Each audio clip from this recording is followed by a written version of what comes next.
சின்ன ஆகிறது யாரு? இதே மக்கள் தான். அந்த பஸ்ஸில் பெண்களுக்கு இலவச பேருந்து கொடுத்தாங்க. அதை கேவலமாக பேச தொடங்கியது யார்?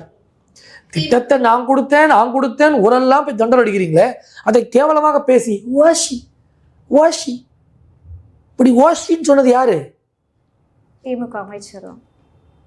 அதே போல அனைத்து பெண்களுக்கும் சொல்லி சரி தகுதி உள்ள பெண்களுக்கு கொடுத்த, அது எப்ப கொடுத்த? 2 வருஷம் கழிச்சு. நீ 2 வருஷம் கழிச்சு தான் திட்டத்தையே ஆரம்பிப்ப.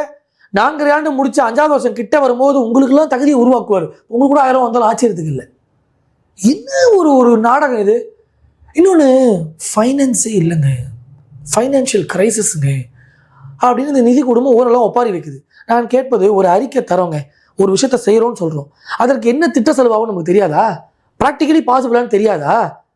என்னமோ ஒன்று எழுதுறதா? சீனி சக்கர சித்தப்பா ஏட்டில் எழுதி நக்கப்பான்வார் இவங்க முதலமைச்சர், அதே மாதிரி எதையோ ஒன்று எழுதுறதா?